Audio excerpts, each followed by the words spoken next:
Welcome to Zethus and Bubbazooms Game Break Podcast. I'm your host, Zethus. And I'm Bubbazoom. And we are going to be your hosts covering all things games, anime, and nerd culture related.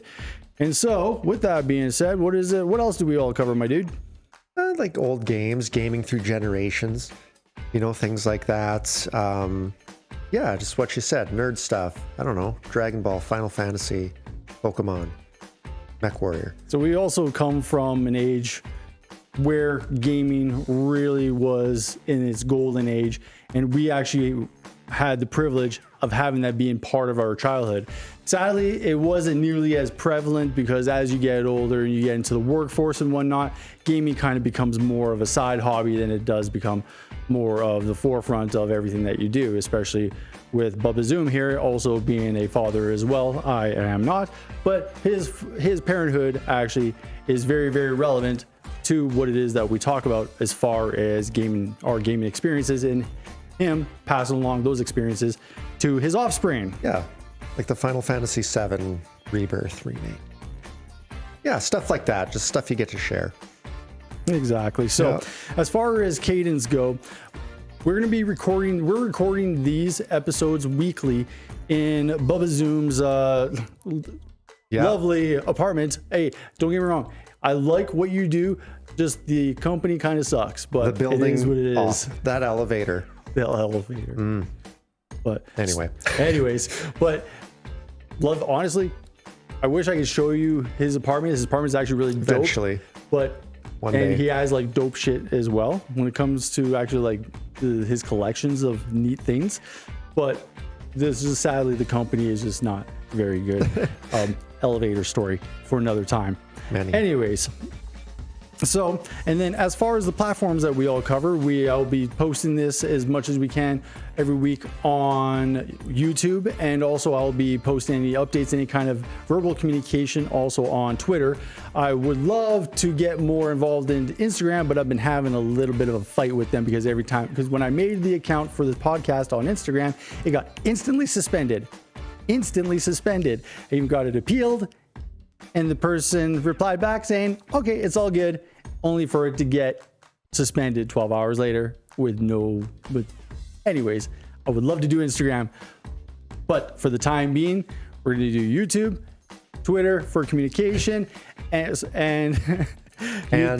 also we're going to try, and we're going to get Bubbazoom. I'll be getting to the TikTok. I knew you were going to say that. Yep, it's true. Bubbazoom is going to be my TikTok expert, and he's going to try and do what he can to help me on that front as well. But we're going to try and tag team this the best we can. Anyways, but that is who we are.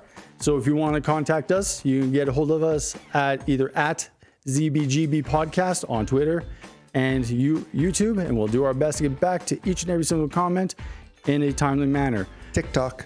And TikTok. Yeah, when it comes, you know what? And also when it comes to like the style of the podcast, this is going to be like very free flow. We're going to have like a list of topics, like I try and have a list here of things that we want to talk about, and anything that's relevant to whether it be in the news or whether it be stuff that we're currently experiencing on our off time, or stuff that you're doing even like with your kid, for example. Like it's going to be a lot of storytelling, and gaming, the gaming through generations kind of thing again, Exactly. Cool. And this is actually technically this man's brainchild. This is not like, this didn't originally come from me. This is actually all his idea. And so where this originally came from is we actually worked together. He was technically my boss. He was actually my superior, or not technically boss, but yeah, he was actually my superior at another place of employment. We're not going to mention that place because he still works there and I do not.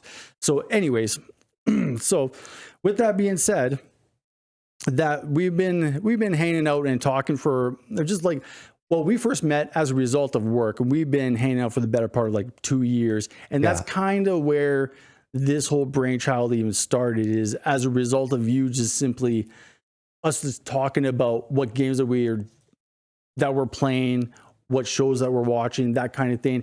And then you blurted out one day and be like, man, why don't we record this? We should be recording some of these. These are like good conversations. And I was like, I I don't remember.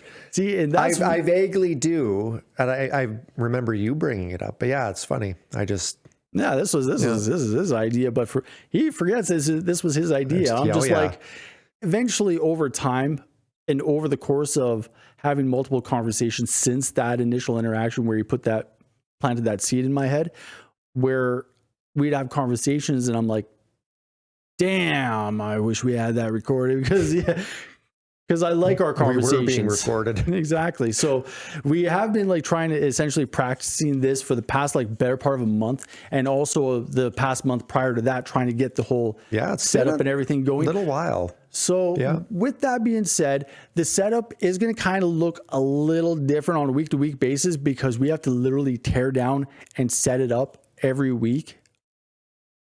And it is what it is, right? Yeah. So what do you do? Yeah, what you can do. Do what you do. Do whatever you can on a budget. Yeah. And budget is what we need most. And so sadly, the lighting is suboptimal. I'm hoping that at the very least, there was the ring lights normally. Yeah, normally. And I'm going to have to go and get me a couple more because the wife currently has them occupied right now doing her own thing, so I just need to acquire the thing. But anyways, visual upgrades will happen over time, but for the most part, I'm more worried about and trying to focus on the audio experience. Yeah. Because coupled with like the platforms I already mentioned, YouTube, Twitter, TikTok, is I also want to get more into YouTube's new podcast format that because you know how because Google, they got rid of Google podcasts. Now it's all integrated into YouTube podcasts. I didn't know that. Yeah, so when I actually uploaded a video that I'm going to be showing you a little bit later today, it actually gave me the option for straight up podcasts. Really? And so you can like link your RSS feeds and whatnot all to it. And so we'll be utilizing that, and also I want to try and flex. I'm not entirely sure how Apple Podcasts all works, and same with Spotify as far as like podcast formats go. So that's going to be a learning experience as far as like trying to utilize that as a form of content distribution. Yeah. So anyways, one of the things that I wanted to cover is kind of like what our experiences are as far as like, not so much like just in gaming, like what our personal experiences that makes us feel like we would be good for this. One of the things that caught my attention when he first mentioned that he wanted to do a podcast is his educational background. And this is interesting. My educational background? Yeah. What is that you went to school for? Oh, I took advertising public relations. It's the communication arts program. So it was, they did some graphic design stuff, advertising, speech writing. That was one of the things too. Marketing. Yeah, like kind of stuff like that. So as soon as he mentioned that he wanted to do a podcast, and then of course he goes on to explain that that's when he went to school for, and I was just like, damn, I'm like, he'd make the perfect host, man. Yeah, the editing and everything. We used to be on the radio, but this was really side thing here. Oh yeah. When I first went to college, I took broadcasting. I took broadcast journalism. That's what I originally took. And so we had to go on the radio and, the college radio, things like that. And yeah, that's where it started. Yeah. See, for me, when it comes to like content creation in general, this is like I want to say this is like my third or fourth go at doing any form of content creation. I used to try and stream on Twitch I gave it 2 goes before COVID, during COVID, and haven't really done anything ever since because I've just been occupied with jobs and also moving and jobs again and now jobs again. Anyways, so just doing the adult thing and having your time getting sucked up in things that is not fun, like gaming, anime, and nerdy stuff like that. Anyways, so now what is it that you would say would be our overall like goal of this podcast? What is it that you want to accomplish as far as us like just shooting the shit like this? As individuals or for everyone else that may watch? What would you say is like the goal for like the podcast as far as like, I guess personally, as well as far as like a viewer experience?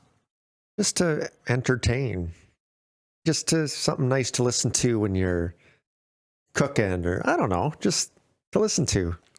whatever. Yeah. See, and I have two answers to that. Exactly what Bubbazoom said, but also I also want it to be more of a form of documentation of our experiences as we're happening in them, and also capturing any of the memories that unfold as a result of the things that we do experience, and like just simply talking them out. Because Bubbazoom was, even before I started recording, was even telling me about stories about playing old games and unlocking old memories that he experienced ever since childhood. Beyond the beyond. And those are the kinds of stories and memories that I believe are important to capture, not so much for him, but for his family, for his kin. And then for myself as well, because like my memory is not that great. And I also want to ensure that all of the cool moments that I do have, that I do experience from now going forward, that I try and capture as much as possible, as well as try and tell the stories as best as I can, because I've always been a storyteller in a way. I've always been bad at it, but I've always enjoyed the challenge of trying to be good at telling stories. Yeah. And so I've also want for this to be my own personal goal, to try and sharpen my own personal skills in my own personal shortcomings that I had ever since I was a child.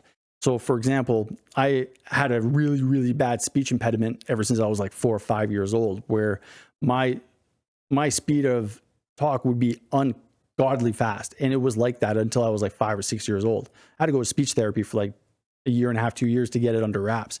And even now as an adult, it still creeps up. And like as recording very much right now, still there. And I want that to be like a form of muscle where it's like effortless and it's easy. Yeah. And so that is my personal goal. But as far as like the viewer experience goal, exactly to your point, entertaining, maybe learn something as far as what it was like to experience something in a different generation that could be then carried to the next generation. To list off some cool facts that they may have heard us say, like night trap, right? We were saying last time. Yeah. I don't know, stuff like that. That's fun. Yeah, exactly. So as far as like goals go, I believe that is a pretty good frame to go around. Now, as far as like the typical podcast mantra where everyone needs to make a bloody dollar in this capitalistic age, don't get me wrong. I'll take nothing would make me happier than to earn a living to make content. However, I am not naive enough to just expect it to happen just because you do it. No, you have to put in the reps. You have to earn it. And so as far as like having it be in a form of a career or a portfolio or something to show that you're worthy of someone else's. Yeah, you've gained the skills to go and do it. Yeah, exactly. And that you earn someone's, I guess, patronage or donation, if you will, to consumer content as a way of support to have you keep going. I would love for that to happen. However, I'm luckily in a position where I set some money aside where I can float for a couple of months while I experiment with this, as well as other things as well that I have in the background that I'm doing with my wife. But that's not unlimited. That's only for like a few months. And it's not enough time to really get the proper reps in, because when it comes to content creation, what I've always summarized from everything that I've watched is it takes like a solid, for whether it be a team or an individual, like a solid 2 years worth of like constant uploads of grinding before you like practice, you see any real traction in your content. Yeah. Before you actually get the reps in and the skills to show that you can do it as a form of a career. Yeah, you learn something new every time. So it's only, but can't get worse, really. What's nice is that we're starting from scratch. And so when it comes to matrix analytics, we're literally starting from zero, and we can only really go up until something catastrophic happens. We're back down to zero. Yeah. So Bubbazoom, don't go getting us canceled. Wait for the green screen. Oh yeah, so we can be on the moon. One of the plans that we originally had as far as the setup, and this is going to be something like further in the line. Wait, because it's in Bubbazoom's apartment. Is I want us to have a green screen all around, and to have a third camera, kind of to show us, because we're just hanging out on his couch. Is all it is. It's literally just us. A couple of microphones, a couple of cameras, his computer's there, monitor, TV, and yeah, we're just hanging out on his couch, just shooting the shit. Exactly. Hey, yeah, with your plans, and we're just shooting the shit, right? So, but anyways, what got you into gaming, dude? We had a Nintendo and NES, of course, and yeah, but I was the one that got hooked from it. My grandparents had an NES because everyone had an NES. Remember those days? Everyone. So yeah, just getting into it with my grandparents and sister. Funny you mentioned that, because like you mentioned everyone had an NES. We didn't get an NES until my parents took us to one of their friends' place out in Colehurst. They had an NES, and then that's when we first saw like Super Mario Brothers and how it was vertical. Do you remember how it made you feel when you first saw Mario? Like, whoa! My dad was mesmerized enough to get a Nintendo like very shortly after that, and yeah, there were strict game changing. There were strict rules put in place when that thing was bought. Was it only he could play kind of thing, or just that you just can't be playing it for like 4, 5, 6, 7 hours? Like, you could Fortnite it.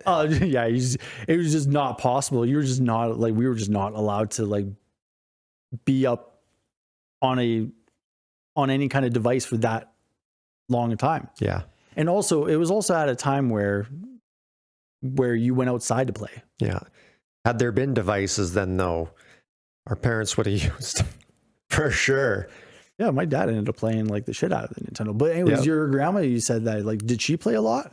Yeah, they had the NES, and she had Mario and Duck Hunt, Jaws. Yeah, I think I told you about Jaws. Did she ever My beat memory it? with Jaws. No, I never beat Jaws. No when one we were ever younger, beat but I Jaws. did. I beat it a couple of years ago.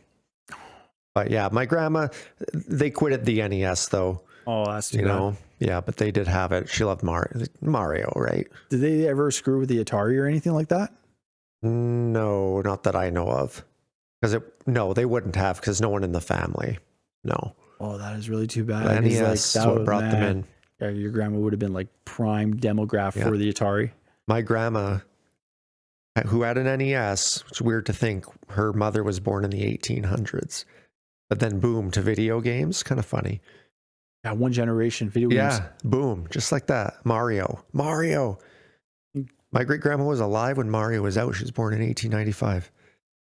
How sad. That's a trippy time warp.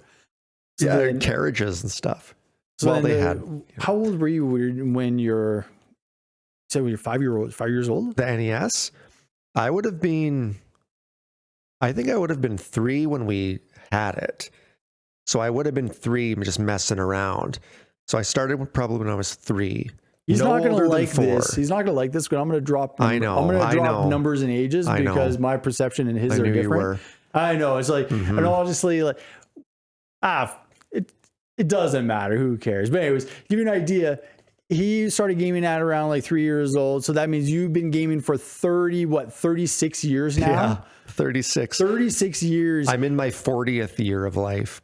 Yeah. 39 full years. Yeah. And I'm a few months older than him. So yeah, I'll be turning 40 here pretty soon as well. Yeah. Same.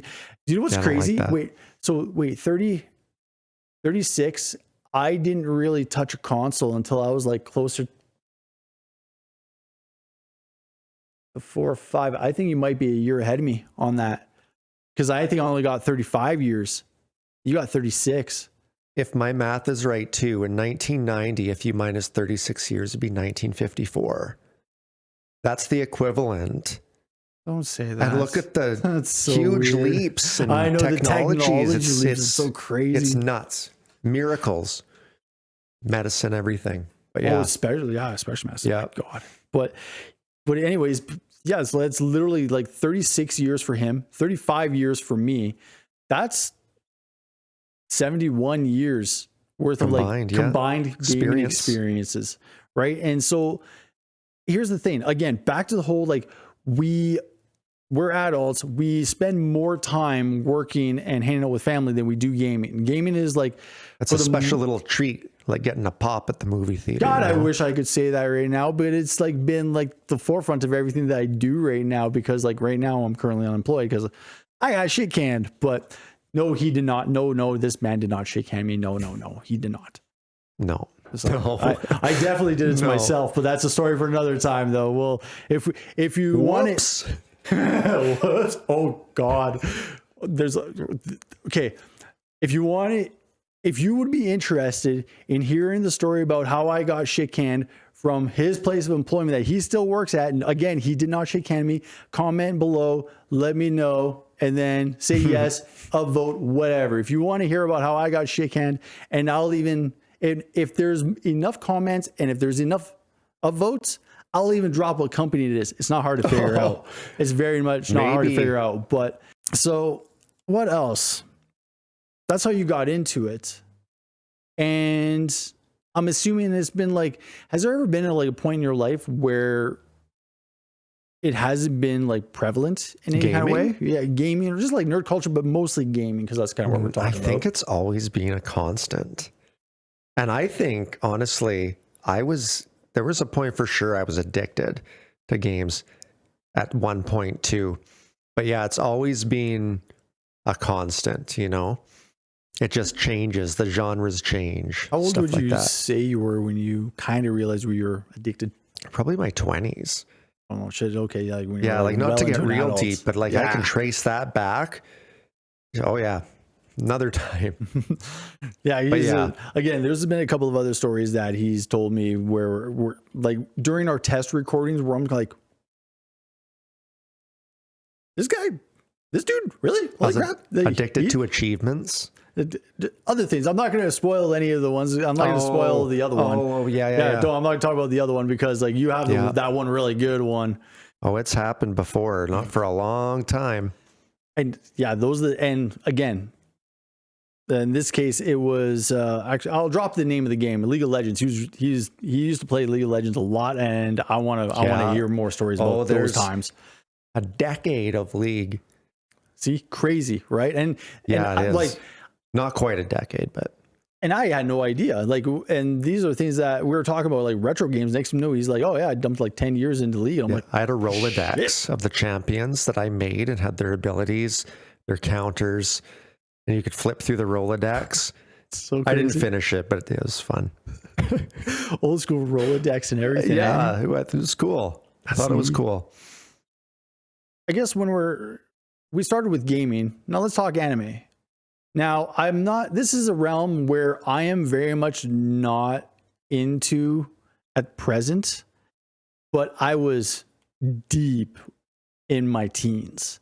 And I remember, to drop this really quick story on not really my intro, but my midway point of my anime fandom in my teens. At my second job that I ever had, I was working as a gas jockey at the local gas station in a small town of like 4,300. One of the first checks that I ever got that cracked over $900. I turned around, went over to the comic book shop and dropped $360 on straight anime and bought like 4 box sets and like VHS, 5 movies. No, DVDs. Yeah, there were DVDs, and I bought from the same dude a couple more times. I got Blu-rays down the line. But anyways, and I still have most of them. I stupidly lent out a few of the series out to my buddy's brother when I was in college because we were in class together. Gone. And he never gave them back to me. Yeah, and so of course. If I asked my buddy, he'd be like, "Hey, ask your brother where the hell my DVDs at." I'm sure he would, but whatever. It's like whatever. It's gone too long. He wins. So that's my midway point when it comes to anime. And so I have like a bunch of box sets and like not a whole lot. My collection isn't massive and whatnot. But when I was a teen, I loved the hell out of anime to like almost an unhealthy level. But Anyways, chances are your answer is going to be very, very similar to mine. How did anime capture your attention? Well, anime, not so much watching it. Like I've seen some, but it was the video games that took me to like the anime style and kind of the storytelling and the types of stories. And yeah, because you'd see the game case and they're anime, right? Like it was a form of anime that I did, but through games more. There was a game called Suikoden, and then there was a VHS that I got. It was anime. It had nothing to do with the game, by the way. And then, so I dabbled. Then late night Teletoon, there was Ninja Scroll. That was my first, I guess some of the scenes that I first saw, that was my introduction to anime.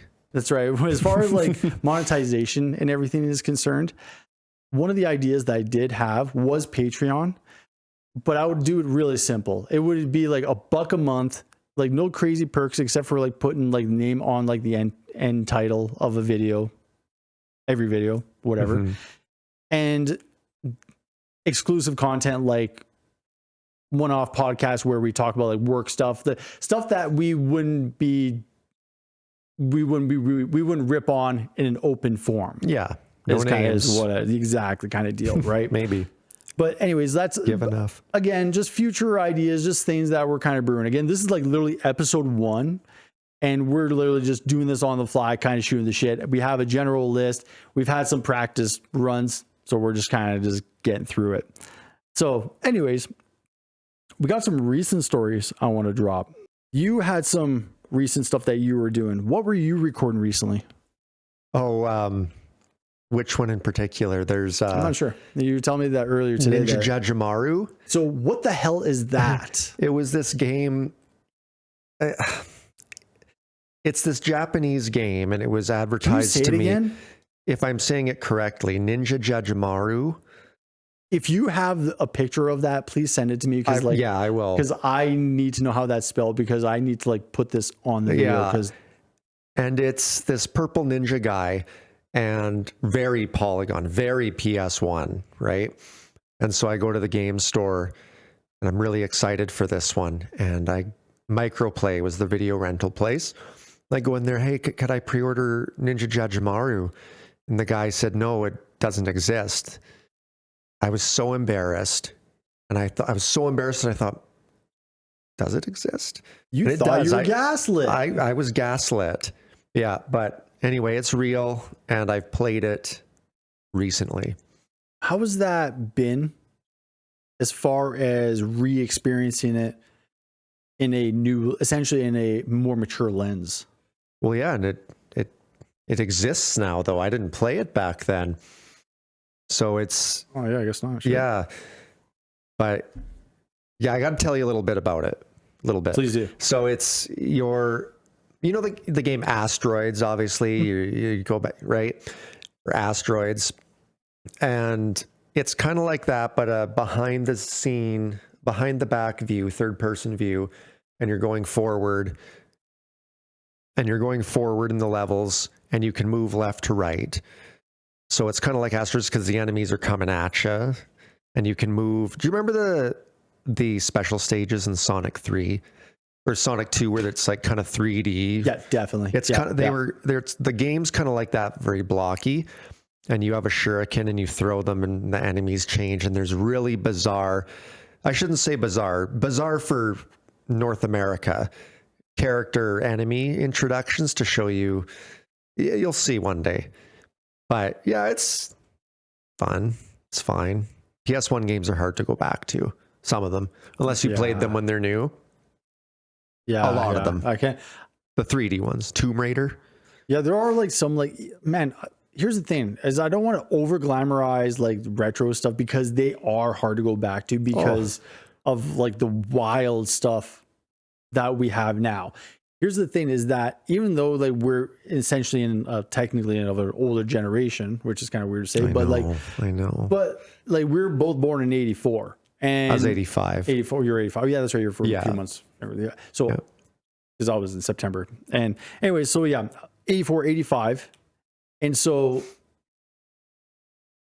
I don't want to be one to feel trapped in the past. I always want to be pragmatic and like look forward to future technological evolutions. Oh yeah, there's room for both though. For sure. I agree. In different completely. ways, right? Yes. They do different things. Lessons from the past can always be learned to be applied in the future. Yep. Yeah, old games have taken on, like I was saying to you before, they can really take you back.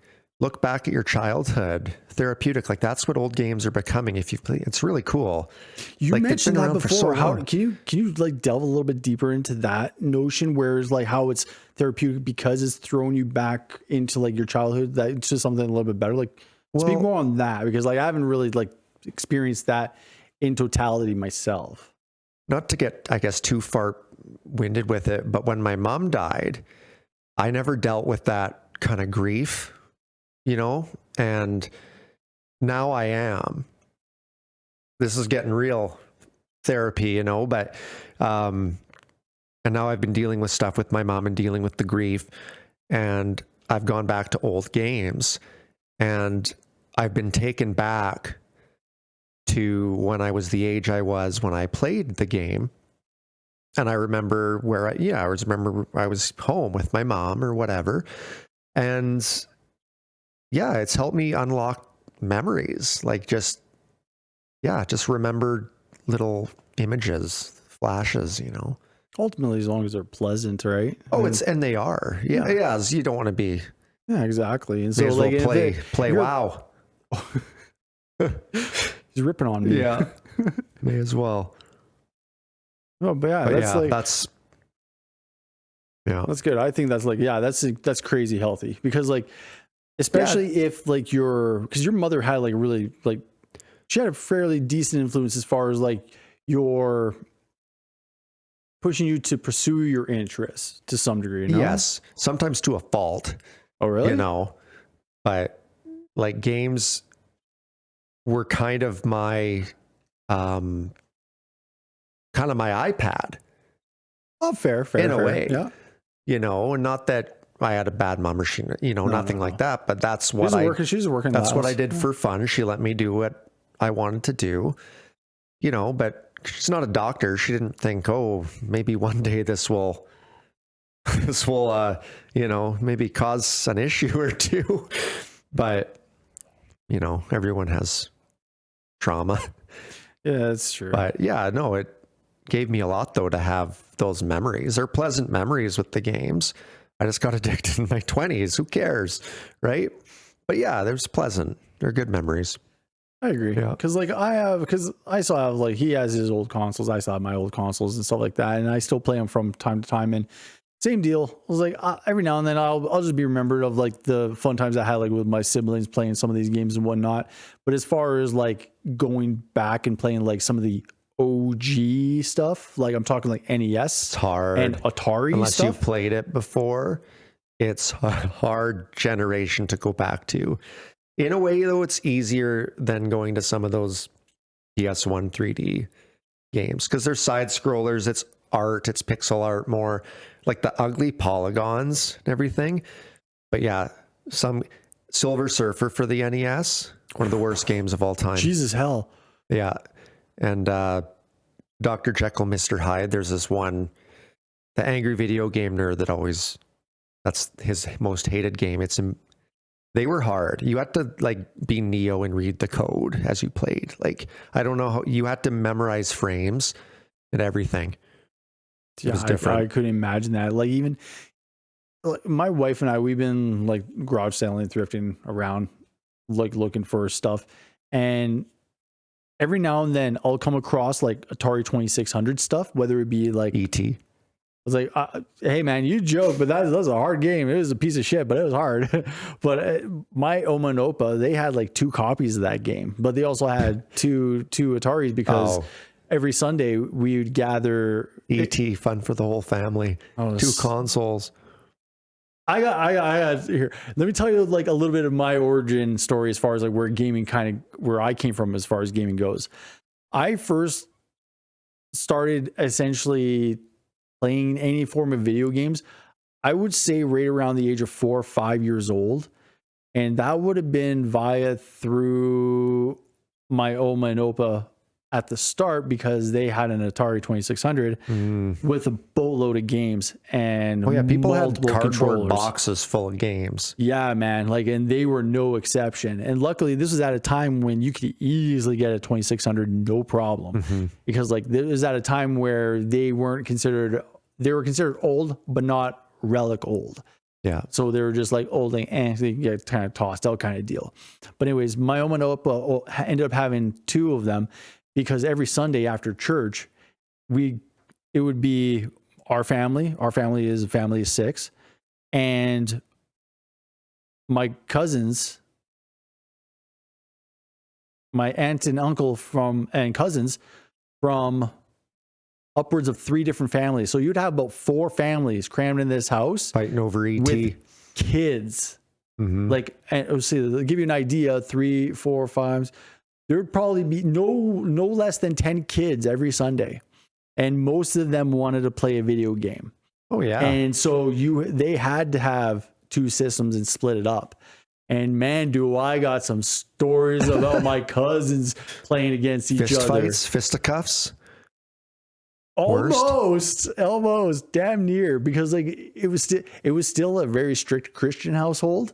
So the violence never got out of hand. Christian? No, it was a Dutch Reformed Christian. Oh, okay. I don't know what the hell that means, because I asked my dad that one day, and that's the answer he gave me, and that's the one that I remembered, and I have no idea what the hell it means, and I don't care. No. But anyways, Dutch. that's a yeah. And as far as like topics and stuff is concerned, yeah, religion politics has no place here. So just none whatsoever. So anyways, to give you, I'll drop this one quick story. But when I was a kid, that I remember vividly. My 2 cousins, they're brothers. They would play baseball against each other. I can't remember exactly which baseball one that it was. It's probably just called baseball. Probably. You got to be the first. Yeah. Yeah. Baseball. And so one of the mechanics that you could do is that when you're the pitcher, is that you can use the joystick, and it gives you a window where you can kind of redirect and curve and do a curveball. Really? Yeah, you get a small window where you can like turn the beeps forward. Yeah, and then it would be like it would be a little like somewhat smooth. But anyways, so waiting at it every time my one cousin would go up to bat, he would do the same pitch and make a miss on the inside every time. He would just farm him, just strike out, just using the same pitch every time, just at just different speeds. You do the same angle, but it would either be really fast, medium, or slow. You got 3 speeds that you get to choose from. That's gross. That'd be patched out so fast now. But and all it was, he just fainted him. You just because like you curve it, but you can change the speed like kind of midway through, and he was just farming him on the same angle. Oh my god, that's frustrating. And he got pissed off so hard, screamed, and chucked the joystick, fucked it up, stormed off. Oh, the joy video game brought to our generation. Hey. Oh my god. Yeah, that was, oh man, I'll never forget that. That was funny. Even my brother and I afterwards, we were just like, okay, I know, like we're just kind of like, yeah, we're shitty, but damn, we would get our asses kicked for that. Yeah. Yeah. Oh yeah, fighting over games, Mortal Kombat. Done it, man. I've done it. Yeah. I have 3 siblings. I've done it. Mm-hmm. So, anyways, what recent games have you been playing as of late? Like newer titles, new releases? Final Fantasy VII Rebirth still. How many hours deep are you into that now? Do you know? Between 50 and 55 hours in. I'm at the very end. Not bad. The last boss looms, you know? Yeah. So, yeah, I've been playing that. I bought Fallout New Vegas. I know it's not new. Fallout New Vegas for $3. I'm not playing it yet. Play it. You got to fucking play it. That game is absolutely incredible. Yeah, I bought it, haven't touched it. You must play New Vegas. It is like the best Fallout of all of them. Yeah, that's what everyone says. Because I do want to play 4, but I want to play New Vegas first because 4 is newer. You know, I want to go in order. there's a tweet that I saw that was on point. One dude said it was just like New Vegas is like the best RPG of them. And I think it was like Fallout 4 is like the best storytelling. I can't remember exactly what it was. Chunky Ninja sent it. He's the editor for Preach. Names don't really mean too much yet. Don't worry, I'll educate you on those names in the future. That's another thing as well. As far as like the kind of content that we consume doesn't actually cross over all that much. There's actually very little crossover, and I like that. I like when there's very little crossover, because like some of the content creators and stuff that he'll tell me about, I have no idea who the hell who he's talking about. No. And I'll shoot off names that, like, especially in the WoW space, or even in, actually technically Preach is one that's more in the Final Fantasy 14 space now more than anything. Yeah, but I haven't played in a while. But that's a name that a content creator that I'm familiar with that he doesn't, but he very much should, because he's awesome. Yeah. But anyways, Final Fantasy, about 56 hours in. Now, what's the replayability of that? Is it like kind of one and done? Like, how do you foresee yourself playing that again? I mean, just as a standalone game, it's a one and done, and then there's tons of extra stuff to do because it's open world. And so you go back and you can do everything like The Witcher, but I'd say it's to be played again myself, because part 3, they want to rush out for 27 for the 30th anniversary. So in that way, I will replay it, because I'm going to play 1, 2, 3. So in that way, yes, it's worth it for replayability. I think it's going to be a good part 3, I think. Because how much did that title cost when you bought it?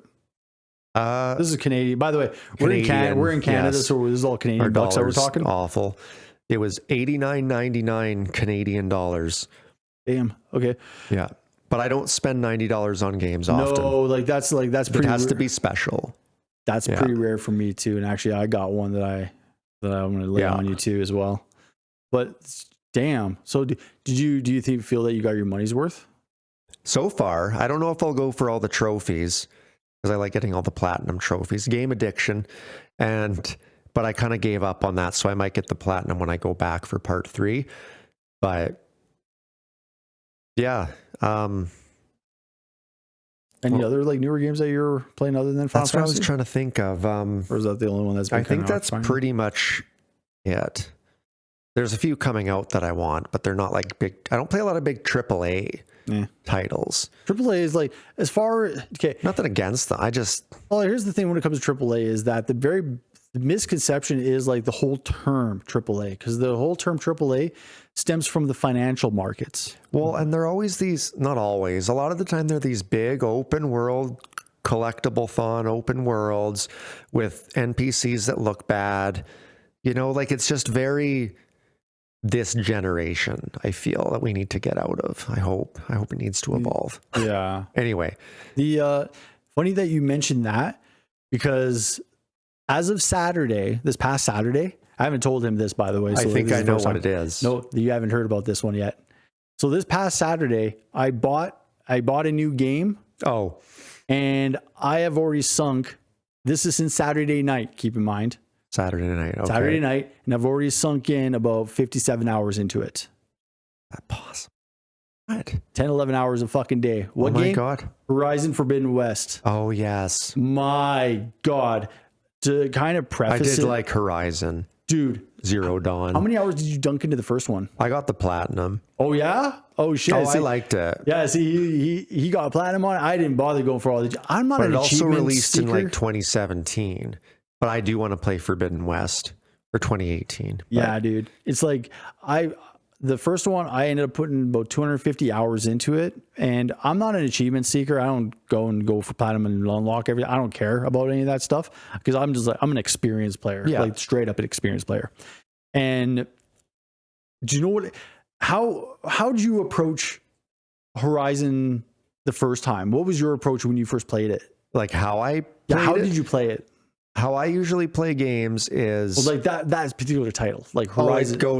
It's for Horizon 2, but just Horizon, pretty much across the board in the way of, and if this is the question, I always go through and do the story really fast. and then I go back and do everything. Is that kind of what you mean? And how I? Yep. Yeah. Yeah, because like the story. Because I have a similar approach to like really big open world games as well, and I was kind of wanting to see what if you did the same thing for Horizon, because like for the first Horizon, I do the exact opposite. You want to know what I do? I take off, I do all of the side stuff first. Even more so if it's open world enough, I will unlock every single fast travel point possible. Oh, that I like to go out of my way for, if anything. Every nook and cranny, and in this case, like you got campfires that act as save points and fast travel locations, right? For some reason, whether it be Assassin's Creed or any of the Fallout or Far Cry games, like any of the typical Ubisoft games, those ones, and this one as well, both Horizons. The first thing I'm doing is I'm unlocking all of those campsites so I can get around faster. Yeah. To give you an idea of right now, like Assassin's Creed. I'm at level 36. My main quest level is 15. It's going to be a chore to do. That's the thing too. You're just going to one-shot everything. It's gonna be fun. I love that. Because like I go around, I'm exploring the open world. I'm scanning all of the beasts, and this is what I have to show for it. Boom. It's like now I get to go around and actually like partake in the story and be like, pow, pow, pow. That's true. Oh, and difficulty. I had to look this one up. Typically, whenever I play video games, almost like all of them, my instinct is to crank it on the hardest difficulty immediately. Why? Because I ain't no bitch. So depends on the game. Story-driven games. Depends on the game, and it depends on what kind of weird throws they throw at you on the hardest difficulty. So yeah, I've swapped back and forth before. I do not do hardcore. I will never do hardcore. I can't. I can never contemplate sinking hours into progressing to get one shot and lose it all. Yeah. No way, dude. So I don't do hardcore. So on this one, I went very hard difficulty. I didn't go ultra hard because I looked up and found out exactly what happens when you put it on ultra hard. What? Apparently you can't hide for shit. Oh. Like you are insta spotted. So it's not even the game anymore. Yeah. It's like you can't really do stealth because as soon as like those yellow eyes hit the bushes. Aloy lost her touch. No skills.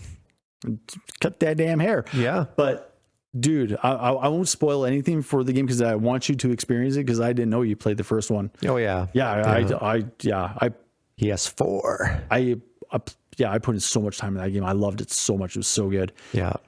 This game is no exception. This game is gorgeous. I know. And check this out. And as far as being a PC port, dude, this has been the third Sony exclusive PC port where it's been fucking masterful. Well, yeah, the first Horizon, God of War, and this one. Yeah. In the 57 hours that I've played, you wonder how many times that game has crashed on me? None. Once. And it's because my room got too damn hot. Because it was like at night and I had my room closed. I had no idea it was getting toasty. And my computer literally just overheated and it just crashed. Final Fantasy 16 coming to PC next, I think is their next one. God, I hope so. Because I am going to obliterate that one. I am going to demolish that one. It's good. It's good. Play it again, probably one day. I'll let you know when I do play it, because that way you can kind of play it alongside. And then we can have some shit. Because I kind of forget it a bit too. I was on my leave. I played it. So that's how I'll always remember it. Because how much time did you put in that one? I think it was 80. That's what I'm talking about. For the platinum. Yeah, I did everything. There's combat trials, but I don't think it's worth it for those as a side thing. Don't even bother, because the game's not set up as a trial combat game like Devil May Cry, but yeah, it's a good game. It's a good game. Devil May Cry trials are brutal. Yeah. I was a master at Devil May Cry 3. Oh, man. I have their pre-order poster flag, eh? Oh, do you? Yeah, but it wasn't mine. It was given to me. The first game? No, for Devil May Cry 3. 3. Yeah, so if you pre-ordered Devil May Cry 3, you got the little poster flag with it. And I didn't pre-order it, but like my buddy did. And when I helped him move out from ours. I helped him move, and he ended up giving it to me, and I was just like, I know, I still have it. I kept it because I love it. But dude, Horizon Forbidden West, everything has been improved in that game. Everything that you thought was really good in the first one, amplified by like threefold. It's kind of like Spider-Man 2. It was just more. They improved it because it's a full PS5 game too. The map is fucking enormous. Like too big, like Assassin's Creed Origins, too big and empty. Damn near. If you include Burning Shores, the DLC that's included with it, then it's big. But like that's why I'm kind of going around, just fucking around, unlocking all the fast points. So that way when I go to do the story, because when I do the story, kind of like you, I consume the story. I listen to it, I read it, and I try and take it in. Right. So then you want to, that makes sense. So what I'll end up doing is I'll blitz it. Yeah. I'll consume it all, I'll read it all, and listen to it all. But I'm going to blitz it and then you're not stuck at a boss, or something. I'm going to try like 1 or 2 shots so that way it stays fresh. Kind of no different than like watching a movie or a show. You don't want to kind of akin to that, but I want to get through the story fast so that way it stays. That way I get the experience as much as possible, and in as least fragments as possible. Mm-hmm. Anyways, but like that's like the voice acting is, in my opinion, way better. The lip syncing and the animation, the facial expressions are unbelievable. They are so good. Don't tempt me. Yeah, I'm sorry to tempt you, but like once it's $30. And like even the small animation gestures of like body language, the subtle body languages that they implemented into it, even amongst like between characters, is insanely good. When the hair, when games are evolving graphically, when the hair gets better and better, and the water. This is what blew my mind. The environment mechanics are really, really precise too. I'm hunting, shoot a vulture, hits the ground. I'm in the desert. Sandstorm starts blowing in. The wind catches its wing on the ground and starts flipping it and starts dragging it across the sand because the wind caught its wing because of how it landed. Yeah, Mario. That's where we started. Was in freaking baseball Mario. Curveballs. Baseball curveballs and like cousins getting pissed off breaking stuff. Yeah, man. To that. Yeah. And I wish I had it recorded to show, because first time I saw it, like how it's like it wasn't anything special because like that kind of stuff has been done, but like watching it really closely and seeing the precision of it. Yeah. Where you're just like you can almost see where the wind is catching parts of it. Yeah, it doesn't look like a game. And I was just like, wow. It's blurring the line now. I'm like, this is like almost like a show. Yeah. Like, well, Sony first party games are more like they're meant to be, in the argument of 60 frames, 30 frames. Yeah, they look better in 60 if you can do it, but they're made kind of to be played in 30, like God of War in particular. God, man, I love that game. I love that franchise. God of War is one of my favorite franchises like ever. Yeah. And God of War is the introduction to hack and slash genre for me, and what is like made me obsessed with that genre. Yeah, PS2 is a monster system. Wow. So good. Best-selling console for a reason. Absolutely. Yeah. That was a monster of a console. I loved it. Big technological leap. It was a DVD player, for God's sake. Wow. And the games, the voice acting became a thing with PS2. Trying to remember if I still have my... Your PS2? I still have my PS2. I think I might have my PS2 Slim still. Yeah. I can't remember, but keep in mind, all my consoles are all like jailbroken, hacked, or JTagged, however you want to call all of them. Well, except for my retro consoles like my NES and whatnot. But like my PS1, that's like my PS2, my PS2, my PS3, Xbox 360. All of those guys are all hacked. Your 360 still works. I haven't plugged that guy in. I haven't turned that system on. That's a good question. Those consoles, since before I met my wife, so that would have been like over 11 years ago. Wow. That could be the first console that goes extinct. And there's actually none that work anymore because the failure rate is so high. Honestly, in 20 years, will there ever be any that work? What a thought. Actually, even scarier thought, losing the specialization in knowing how to fix them. But then we have the internet, so that information can all be stored. Robots will do it. Robots will just replicate the damn thing. Yeah. Just like Star Trek. They will be the Xbox. Oh, God. You know, you just have one there playing on it, and it can go get you pierogies or something. Or maybe it's waking up eating your face. Yeah. Convenience, though. Right? That's all people care about. Yeah. I got dark and morbid fast. So, hey, dude. So he alluded to it earlier, but yes, I do in fact play World of Warcraft. An obscene amount of, well, not an obscene amount of it, not nearly as much as some people do, but I don't play alts. I'm just gonna bump the camera. I don't play alts. I play literally one character because that is all the time that I have. That's and all devotion. And that's, I have no desire to repeat any grinds or anything on multiple characters. To put the kind of effort that I put into my warrior, to put the kind of effort that I have put into my warrior into another character, like, breaks my brain just thinking about that. What about just leveling up a character? Oh, and I do. You know, just because I love leveling and wow. I got a roster of like 5 or 7 alts that I literally level at the end of an expansion and then literally do not touch. Yeah. That's how I like to play WoW, is just leveling. Like, and I literally have not logged into them since the end of Shadowlands. Yeah. Why? I do not know. Just in case. Yeah. For what? I don't know, but I do not play them. I play my warrior. So anyways, I have been playing, essentially, I've been raiding, like, I've been mythic raiding since, oh man, I first stepped into a mythic raid in Warlords of Draenor. In the first tier, in the first, yeah. So was Warlords after Cataclysm Story or after Mists? Yeah. Warlords was right after Mists. Okay. And so I saw the transition of raids going from the old format of 10-man, 25-man heroics. Yeah. And heroic being like the mythic level to mythic being created being the ultra hard mode. Hardcore almost. Damn near.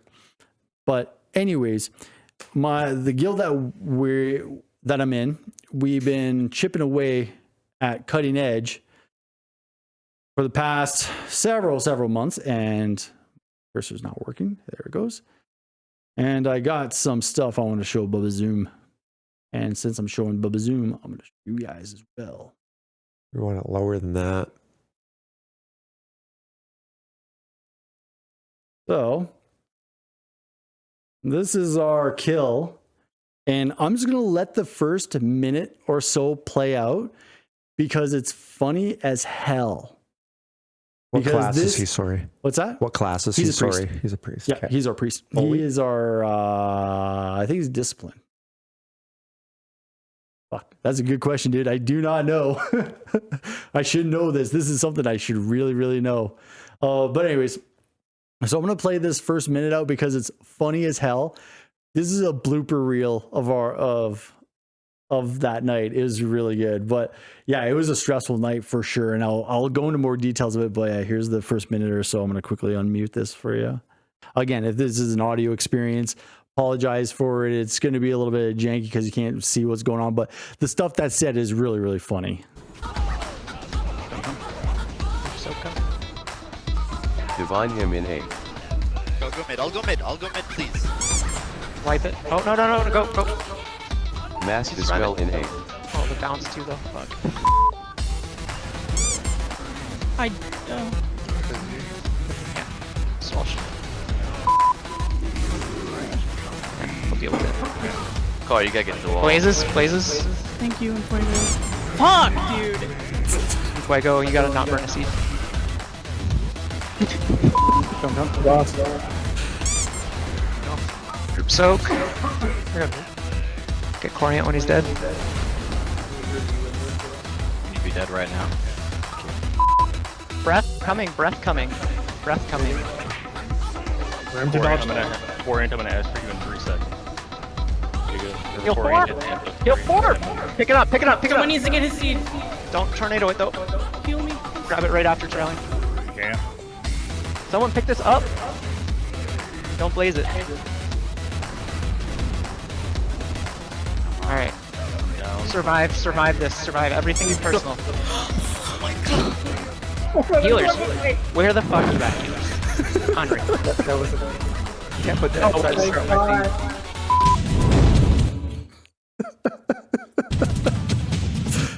team. So just to set the stage. So I've been keeping Bubbazoom here on the loop on my mythic progression for the past like what 2-3 months. Well, yeah. Like, I've been telling him regaling him with my tales of mythic rating for the past year, but in regards to this, we've been bashing our heads against this for the past like 2 months, and we finally got the fucker down, but some hilarious stuff happened. I wanted to show you that blooper reel clip because I thought that was funny as hell. I need to show you mine because I spectacularly fucked up. Oh, it's in there. I fucked up on the kill poll. I also saw you were second last on the bottom for DPS. I was fourth. Oh. With the death. Oh. And the blooper. That was Corey. That was him just putting bloopers together. No, I definitely caused a lot of wipes last night. Like I caused one wipe on Monday. I caused 4 last night. Of course, you're the one that's screwing up in the last boss. All the bosses, boss of all bosses. Yep. This guy was absolutely no joke. So this is my point of view. I'm not going to go through the whole thing because the whole fight is long, arduous, annoying. So I'm just going to skip over to the most important bit. All you need to know is even if I parsed, it would have been shit. It would have been bad, but because we were running it overtime because we went through all 3 of our hours with no break, and we were like 45. We were raiding until about 9:45 last night. Was it the last possible day you could have done it? This is the last possible week. Yeah, and so if we did not kill him last night, then we were committing ourselves to raiding on Sunday. Right. Then stresses would have been high. Yeah, and that would have ruined people's weekend. We really, really did not want that to happen. So we put our heads to the grindstone and just got it done. But just to quickly set this up for you. Oh yeah, and I was getting bombarded with mechanics all fucking night. On Monday, I got hit with like 2 mechanics, 3 mechanics tops. No, I was getting hit all night. I was getting hit with 3, 4, 5 mechanics per pull. And I was barely dealing with 4 or 5 of them the entire night Monday. And I was just getting lambasted with all of them. Which color is warrior on the brown? Brown. Oh, is it just you? Yep, just me. So, anyways, I'm gonna fast forward to what is like I'm setting this up because I was tired and I was just done. Fucking done. I think it was this part here. Yeah, right here. This is where I fucked up.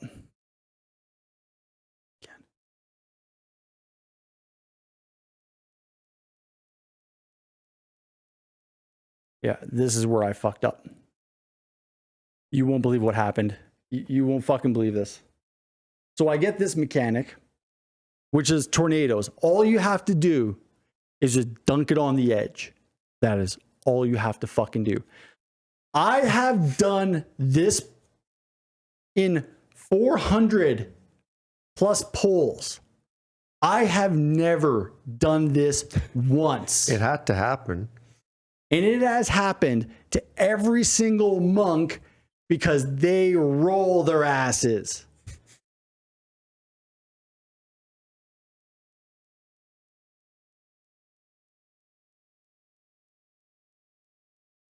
I literally walked off the fucking edge.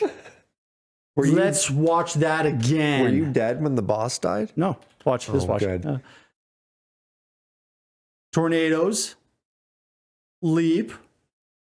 And what it was is that I was tired and my hands were cramping and my hands were getting like stiff and tired. Yeah. That I accidentally pressed down both buttons at the same time when I landed, which makes me walk forward. Yeah. What I meant to do was turn the camera. But you did it. There you go. Instead, I walked forward. And they saw that. Oh, yeah, because they turned around and they rezzed me. They had to res me. So I immediately said over comms, I'm like, well, I just walked the fuck off. So they immediately rezzed me. Well, immediately I had to wait to take it because I didn't want to get popped. And then I almost got killed a second time there, if you saw really carefully. Yeah. So what I should have done was do what everyone else did and take the Warlock portal and zip across. Oh, yes, that. I was too far away from it. I thought I was on top of it, but I wasn't. And I was too far away from it. And if you saw at the bottom frame there, near the bottom, right there. Yeah. You see what the fuck I was about to run into? Yeah. The tornado that would one-shot me. At least you weren't near the edge. That almost killed me. That's so funny. I can't believe I ran off. Funny. That's so embarrassing. Dude, I cannot fucking believe I ran off. I was so embarrassed. Yeah, I was so mad and I was so embarrassed because I had never ran off an edge on this boss. No. And on the kill pole, no less. Most bosses. I was so mad. Even here, like even right here, I was seething. You can't hear it in comms and whatnot, but like internally in my head and in my body, I was raging. I was seething mad. Yeah, that's bad. That's so funny. Yeah, that was not pleasant. But like, check this out. This never happens. This rarely happens. So I almost fucked up here. And he goes to do a breath. And I'm kind of off center of him. And I couldn't go backwards. I had to go left. Yeah. So I used my leap there. Yeah. Whoops. So I used my leap there. And guess what? I get another tornado. In the same fucking pole, 2 tornadoes. I got hit with Shadow Cage. I got hit with Blazes. I got hit with fucking Soaks. I got hit with 2 tornadoes. Dude, this pole threw everything at me. And Destiny. we still killed it. Anyways, dropped it as I'm walking over. Boom. Dead. You want to hear the nerd screams? Yeah. Let's do it. Blazes. Get away from seats. Tornadoes coming. Tornadoes out. Let's go.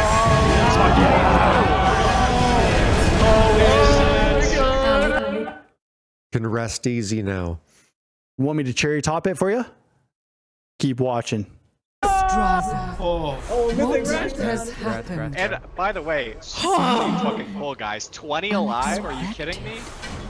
Oh my god. Fuck yeah, finally. Scratch. Fucking Hey, I got see it. that? I got it. Looted it. Fucking pull guys. 20 alive? Are you kidding? That's the mount. That's the mount that comes off that boss. Only 2 drop from that boss per kill while it's current content. And one was for you. And they're random drops. They're personal loot Wow. drops. And they're random drops. I had So 2 drop amongst 20 people. What's the chances of that even dropping at all? Oh, it's guaranteed. 2 are guaranteed to drop while you're killing them in current content. Oh, The second the season starts, done. The second the season starts, it's like that percentile drops down to like, or sorry, I'm not sure what happens with season 4, but after the expansion, that number gets dropped down to 1% as a random 1% drop. So you get to flex.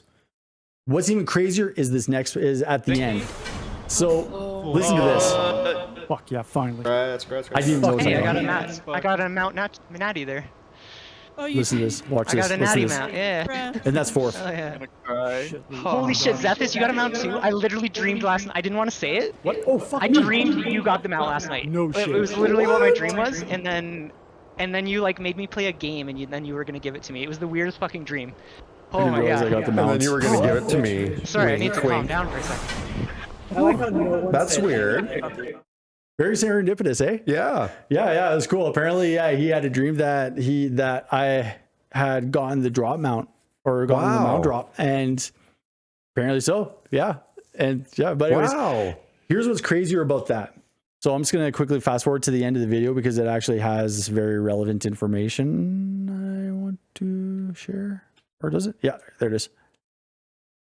So just to give you an idea, when we killed them, we were 1094th guild to kill that boss. In the realm on Sargeras, only 23 guilds have killed it. Approximately only anywhere between 46 and 50 people have that mount on my server. Wow. That's it.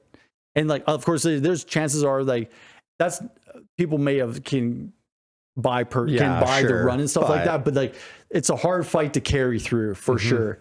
But as far as the realm, I'm one of under 100 people to have that mount on that server.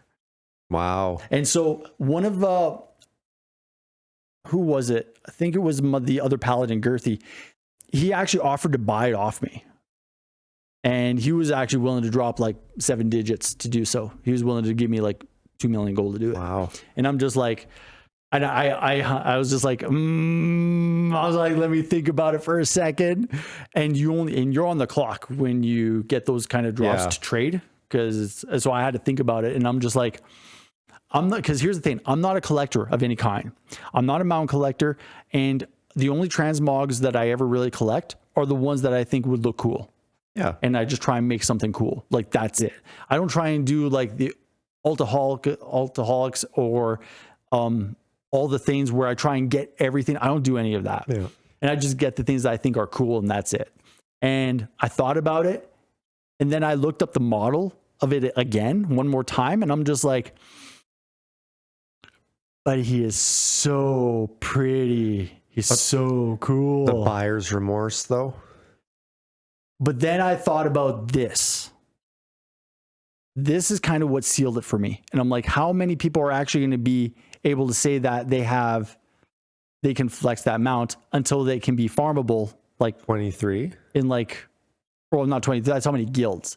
So if 23 guilds have killed it and 2 drop per kill, well, then keep in mind, I shouldn't say I'm under 100 because there's been that's to only say if a guild has only killed it once. Yes. But I guarantee you there have been multiple guilds that have rotating rosters that they killed multiple times. So hard, I can't say under 100. All the same, it's a rare fucking mount. Yeah. Right now, it's rare to see. And someone dreamt it. Yeah, that I got it. I thought that was really trippy. That's very cool. And you fell off. What a memorable last pull. God damn, you have no idea how angry I was. It was bad. It was like I was really, really pissed. Well, I want to show you a tweet. I'll show you a couple of tweets because these will hit you hard. You'll love these. He had 524,000 hit points left. He was literally 1 GCD crit away from dying. He says, just won't die. 0.1%. Fuck. And then finally, I got to post the whole like, dead you bitch.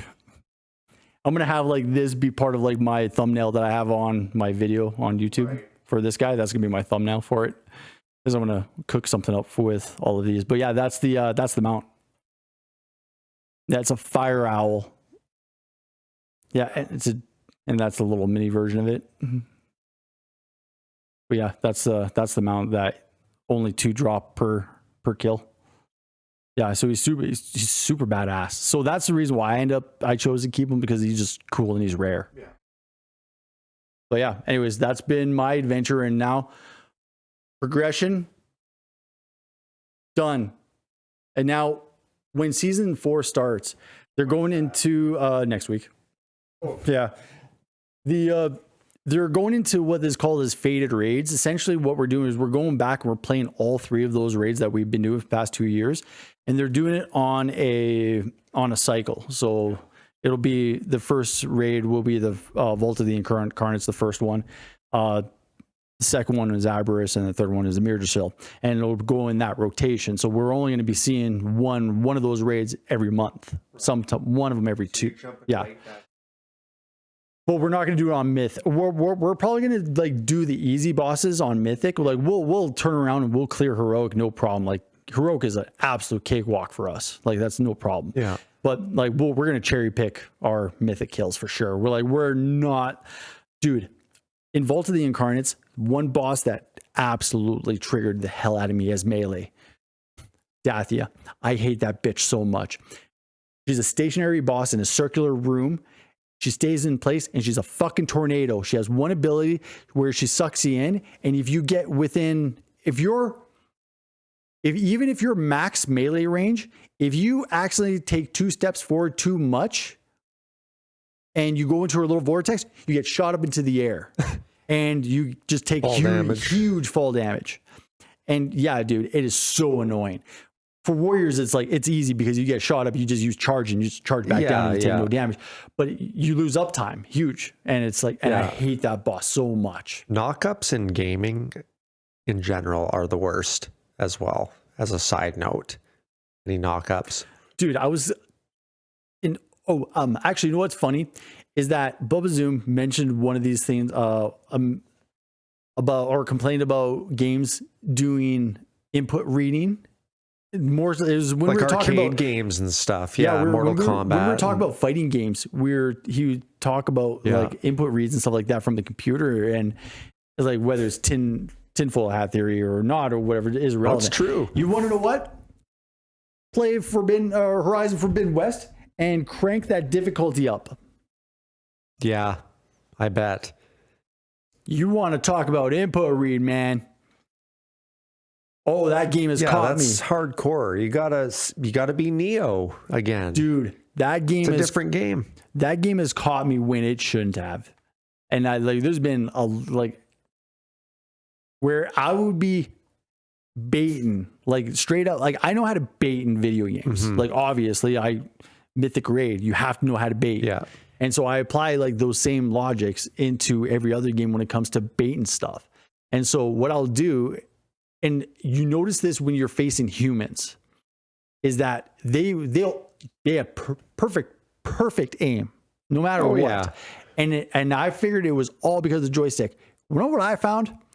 If I'm on the joystick and I'm just turning in a circle, they can't hit me because they'll try and lead their shot. Weird. Yeah. So they'll think that I'm trying to run in one direction. They'll be like, testers fired. So my character is like looking stupid doing this, but they'll never hit me because I'm essentially just staying in one spot, but they never hit me. Huh. Because it's just fucking with their input. Weird. Yeah. So like you're kind of cheating then. Well, I had to experiment after like getting farmed like relentlessly. Yeah. Like there's no other way. It's just because even if you're like, if you're strafing, going sideways, like at an angle, they'll run with you sideways. instead of you like kind of flanking them and kind of going sideways. No, they'll run alongside you. Robots and humans. Oh my God, that's too realistic. You want what's even more triggering? When you're laying traps down and as they're walking towards you, they walk around it. They stop and they walk around it. So why even use the traps? What time frame do you have to use them then? Well, the biggest thing with them is that with traps is that they're meant to be laid down for robots where you can see their path. Right. It's mostly for that. But while you're in combat, you should be able to like spring a trap like in an instant. That's where like trip casters and stuff come in. But I'm talking like the bloom bombs and stuff like that. No, they walk around that shit. They actively walk around. Even when you're like trying to bait them and try and get them to and you're trying to kite them into it. Nope, they walk around. Yeah, that sounds a little suspicious. Oh, that sounds a little... And you know what's even crazier? I had 3 laid down in a triangle and they were avoiding them all. And I was trying to kite 4 guys simultaneously to come towards me into them. They would not. That's no matter, even while like kind of gathering them up into like a small group by like just hiding behind stuff and kind of getting together and then popping out, getting one's attention, and then they all come towards me. No, they all come towards me, go around. And I'm like, you gotta be, I could not believe that happened. I was like, God, you are fucking kidding me. So that difficulty was really cranked up.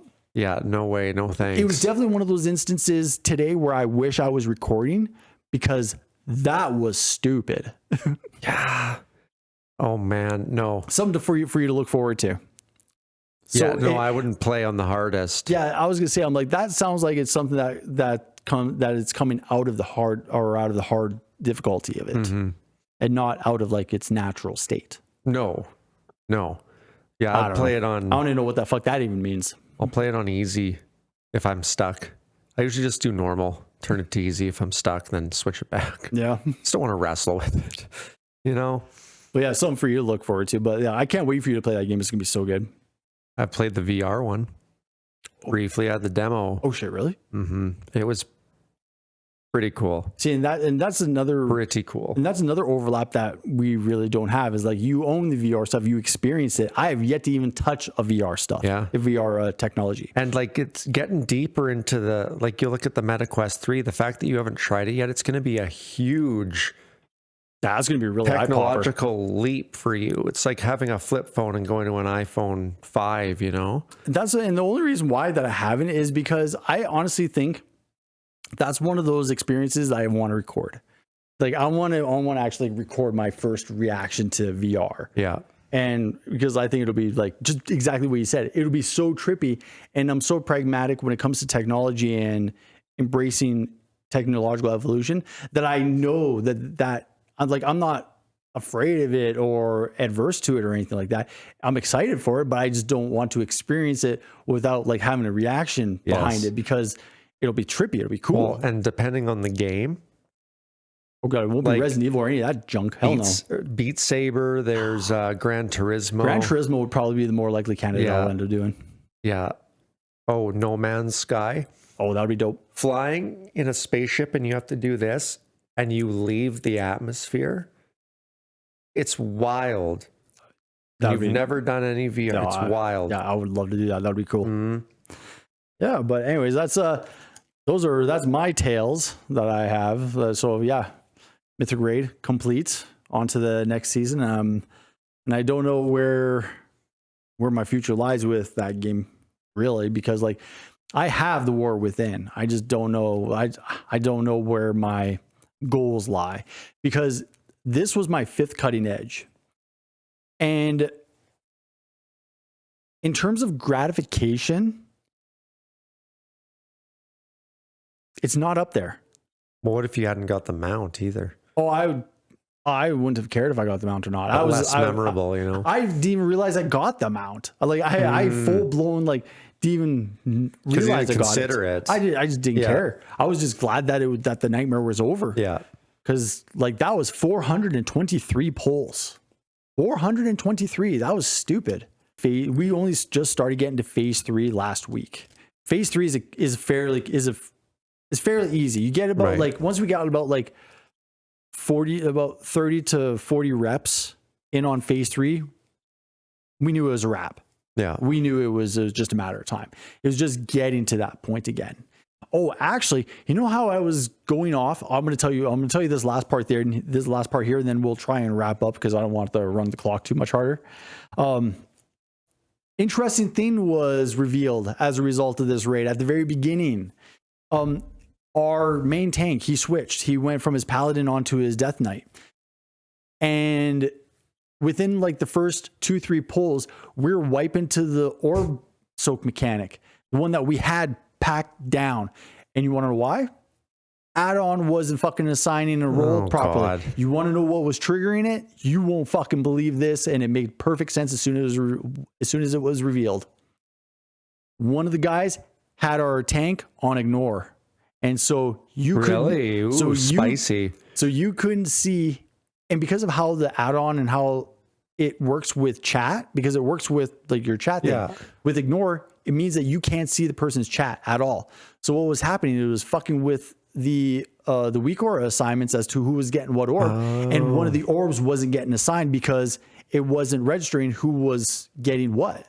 And so one orb was just straight up not getting assigned because of that ignore, because of the /ignore on him. And that was what was revealed, because as soon as that was taken off, everything Did he worked mean fine. to have him on ignore? Don't know, but Radley did say, he's just like, that's not an acceptable practice, and we're gonna have a talk about it afterwards. So yeah, spicy indeed. A talk. Indeed. Yeah. So I'm not sure what's going to be the outcome of that, but yeah, interesting way to find out that's one raid leader muted someone else when an add-on doesn't work properly. Yeah. This bonkers stuff, man. Yeah. Wonder if they were button heads. I want to know. I don't juice know. should dig. I don't even know. Like, I don't even know which person did it. Like, I know it was a result of someone muting our tank's DK tank, because like that's the reason why it was never an issue, because they muted his DK, not his paladin. Yeah. And I don't know who, I'm not sure who it was that did it, but I know who it was screwing over. Huh. Yeah. Interesting. Indeed. But anyways, so let's quickly wrap up this guy, because now we're like, and well, the record time is an hour 43, but I'm chopping this guy up because there's a lot of technical errors that I had to deal with all throughout this episode. So I apologize for the choppiness of everything. So again, and apologies for my very, very, very basic, very amateur editing skills. It is literally dust that I haven't brushed off in a long, maybe you're saying long that time. too soon. We'll see how it turns out. Well, I guess we'll see. We'll see how it turns out. With that attitude. Yeah, with that attitude, I guess it'll always be crap, right? Yeah. No, it'll always improve every time that we get reps in. Just no different than this junk. Is just a matter of just putting in the time and putting in the reps. Yep. That's all. And this is gonna be no different. Anyways, any final thoughts? Anything that you want to add in? No, not really. I want to talk about more retro games. I'm excited for that. There's lots of stories. Very much so. Yeah. Oh, yeah. Oh, tons. I'm going to write them down. Record more Ninja JaJaMaru. Oh, yes, please do. Because literally, I have not even heard that name until you dropped it today. Yeah. So I am very, very curious. Yeah. And I'm pretty sure there'll be a few it. titles that I'll come across that he hasn't as well. So we'll try and do our best. So as far as engagement and everything goes, man, I'm gonna have to do like the whole spiel of like, subscribe, click the buttons, do the things. Mr. Beast, chocolate. Hurry up, make numbers go higher, numbers good, numbers go down bad. NPS. Anyways, MQR. all right. So until next week, I guess we'll see how this turns out for episode 1, and then I'll try and get this guy shot out, and hopefully you're all seeing this, whoever you are, on Monday. If not, then I guess we'll see you again next week. I'm Zethus, and this here, Bubbazoom. and this has been Zethus and Bubbazooms Game Break Podcast. Thanks for joining us, and we'll see you again. Bye. Stacking papers. Stacking papers. Newscasters. All right. Cheers, folks.